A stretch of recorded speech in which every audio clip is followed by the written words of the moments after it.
Meus queridos alunos, tudo bem com vocês? Sejam bem-vindos a mais uma aula de História para as turmas dos sextos anos A e B. Essa aula de hoje, pessoal, a gente vai trabalhar sobre a antiga civilização egípcia. O conteúdo dessa aula, pessoal, está nas páginas 64 até a página 67.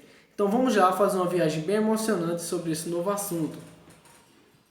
Pessoal, quando a gente está falando em civilização egípcia, a gente agora vai ver uma sociedade diferente daquela que a gente estava estudando. A gente estava estudando povos pré-americanos, ou seja, aqueles povos que habitaram no continente americano.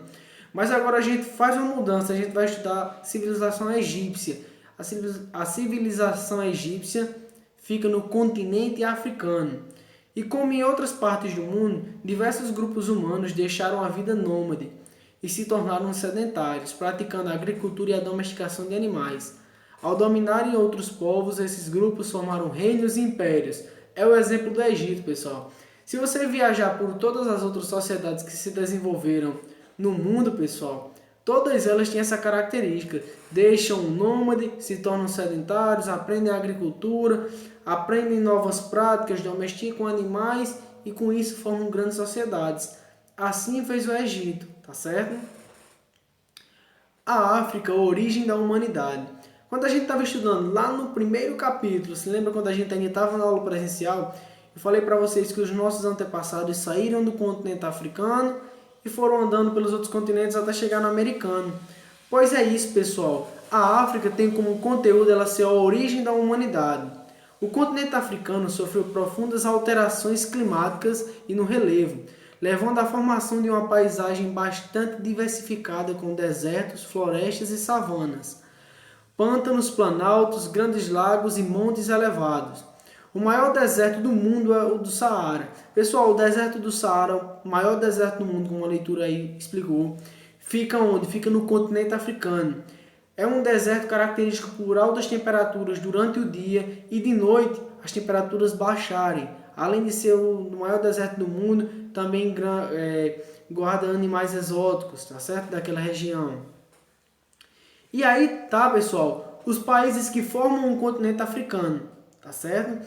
Quando a gente está estudando África, essa aula específica de hoje é sobre Egito. Mas olha o monte de países que tem dentro do território do continente africano, pessoal. É uma infinidade de países, cada um com sua cultura, com sua comunidade. Mas vamos partir para o Egito, que é bem interessante a gente estudar essa sociedade e essa cultura.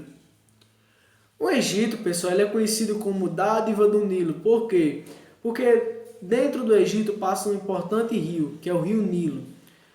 Esse rio, pessoal, tem um papel importante na formação do povo egípcio, sendo que às margens do rio se criaram uma cultura e novas maneiras de se organizar. Preste atenção, o povo egípcio também, como em outras sociedades, também saíram do nomadismo e foram para o sedentarismo.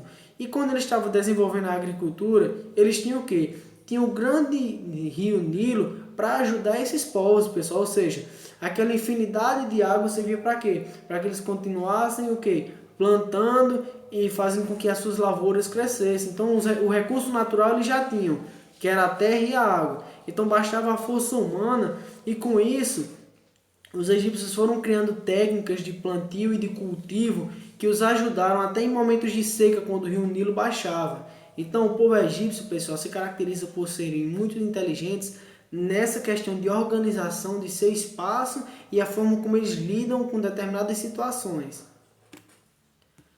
Os nomos, pessoal, é uma importante classe social do Egito.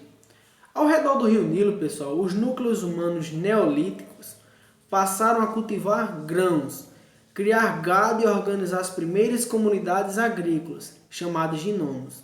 Esses povos se dividiam em aldeias autônomas, ou seja, livres uma das outras. Cada tribo, pessoal, cada tribo tinha um nomo, era o líder que comandava essa tribo.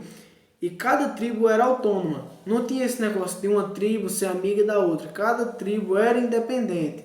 Ela plantava e colhia aquilo que ela mesma plantou.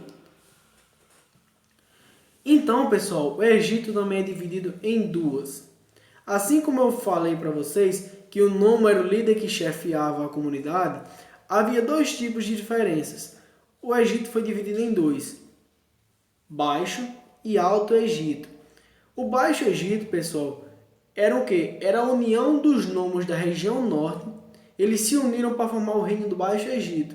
Mas você deve estar em casa. Professor, o senhor acabou de falar que os nomos e as tribos eram independentes. Sim, mas todos os nomos da região norte se uniram e formaram o reino do Baixo Egito. E o Alto Egito, pessoal, é o quê? São os nomos da região sul. Eles também se uniram e formaram o reino do Alto Egito. Veja, o Egito dividido em dois reinos, Baixo e Alto Egito. Quem era o líder de cada um, do Baixo e do Alto Egito? Os nomos. Tá certo? Aí tá, pessoal, as classes sociais do Egito Antigo. No topo da pirâmide ficava o faraó. Abaixo do faraó estavam os nobres e os sacerdotes. Quem eram os nobres? Era a esposa do faraó, os filhos do faraó, a própria família do faraó. E os sacerdotes eram aqueles líderes religiosos que pregavam os deuses egípcios. Lembrando, o Egito, pessoal, em grande maioria deles, os povos são politeístas, ou seja, adoram a mais de um deus. Abaixo dos sacerdotes vinham os soldados, os escribas, os comerciantes, os artesãos, camponeses e, por último, lá embaixo, na parte bem larga da pirâmide, estavam os escravos. Meus alunos, eu quero que vocês agora façam uma leitura da página 64 até a 67, uma leitura bem tranquila. Se vocês preferirem, fichem as partes importantes no caderno e respondam a atividade que eu postei no grupo, mas que vocês também receberam no cronograma de estudos, tá ok? Então, muito obrigado por você ter assistido essa aula. Fiquem em casa, fiquem com Deus e bons estudos. Valeu, pessoal!